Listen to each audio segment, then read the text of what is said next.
भोजूटी जामा मस्जिद में रमजान माह का आखिरी जुमा अलविदा की नमाज अदा की गई। नमाज अदायगी के बाद सामूहिक रूप से दुआ मांगी गई। मस्जिदों में रोजेदारों की भीड़ उमड़ पड़ी और नमाज के दौरान मस्जिदें खचाखच भरी रहीं और अल्लाह की रजा में रमजान का अलविदा जुमा बीता। मस्जिदों में भीड़ उमड़ पड़ी। चंदन कियारी प्रखंड की छोटी बड़ी तमाम मस्जिदों में जुमे की नमाज अकीदत के साथ अदा की गई। भोजूटी जामा मस्जिद के पेश इमाम अब्दुल सिद्दीक आलम ने बताया कि रमजान मुबारक के आखिरी अलविदा जुमा में देश की खुशहाली, तरक्की, चैन, अमन और आपसी भाईचारे की सामूहिक रूप से दुआ मांगी गई। रोजेदार खुश नसीब है जिसके लिए हर रोज जन्नत सजाई जाती है।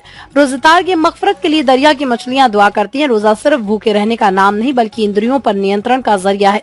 असल रोजा तो वो है जिससे अल्लाह राजी हो जाए। जब हाथ उठे तो भलाई के लिए, कान सुने तो अच्छी बातें, कदम उठे तो नेकी के लिए, आंख देखे तो जायज चीजों को। खादिम अख्तर अली ने बताया कि भोजूटी जामा मस्जिद में खत्म तरावी शनिवार को होगी और दूसरे दिन से सूरत तरावी होगी और कहा कि रमजान माह की 27वीं रात को शब कद्र के मौके पर पूरी रात जाग कर इबादत कर अपने गुनाहों की माफी तलाफी कर अल्लाह को राजी किया जाता है। इस महीने में साहिब निसाब लोग अपने माल की ज़कात निकाल कर गरीबों में बांटते हैं।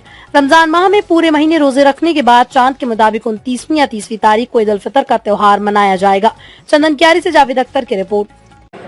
अस्सलामु अलैकुम। आज भोजूटी जामा अंजुमन जामा मस्जिद में अलविदा की नमाज, अलविदा यानी रमज़ान का आखिरी जुमा जो कहते हैं, आज जो है उस नमाज को अदा की गई जिसमें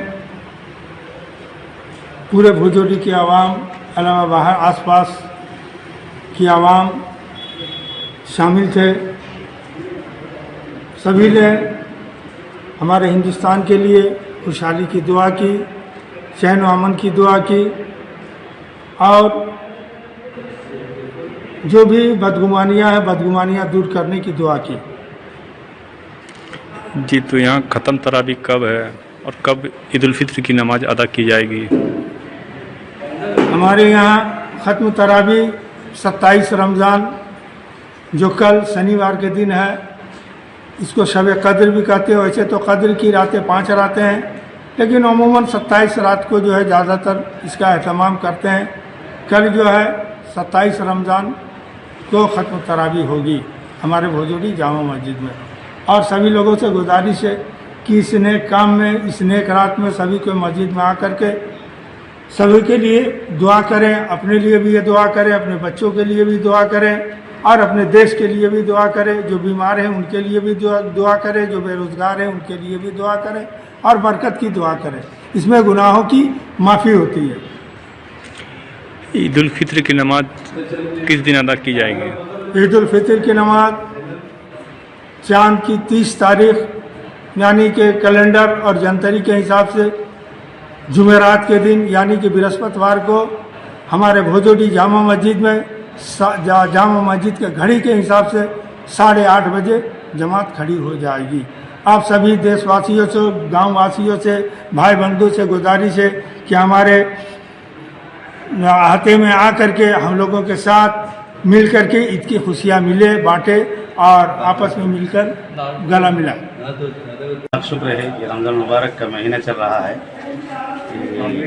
अल्लाह का लाख लाख शुक्र है। रमज़ान मुबारक का महीना वो है जो अल्लाह तबारक व तआला अम्मान वान अपने प्यारे हबीब सरवर कायनत सल्लल्लाहु ताला अलैहि वसल्लम के और उनकी उम्मतों के लिए ये उतारा है। रमज़ान मुबारक के महीने के अंदर रोज़ा मोमिन लोग रखते हैं, चाहे मोमिन हो मोमिना हो, यानी मर्द हो या औरत हो, उसके लिए ये रमज़ान मुबारक का रोज़ा फ़र्ज है और हर कोई रखते हैं। रोज़ा उसी का नाम है। कुछ लोग बोलते हैं कि बेकर खाए पिए को रोज़ा रखा है, रोज़ा बोला जाता है, लेकिन नहीं, ये तो है ये है, लेकिन रोज़ा उसको बोला जाता है कि अपना ज़ुबान को भी वो पाक रखे, किसी तरह से कोई फजूली, किसी तरह से कोई गंदी बात ना निकले, किसी तरह से कदम को भी उसी तरह से बढ़ाना चाहिए कि नेक कामों के अंदर जाए, गलत कामों के अंदर ना जाए। हाथ उसी तरह से बढ़ाना चाहिए उसे, जिस तरह से गलत चीज़ों को ना पकड़े।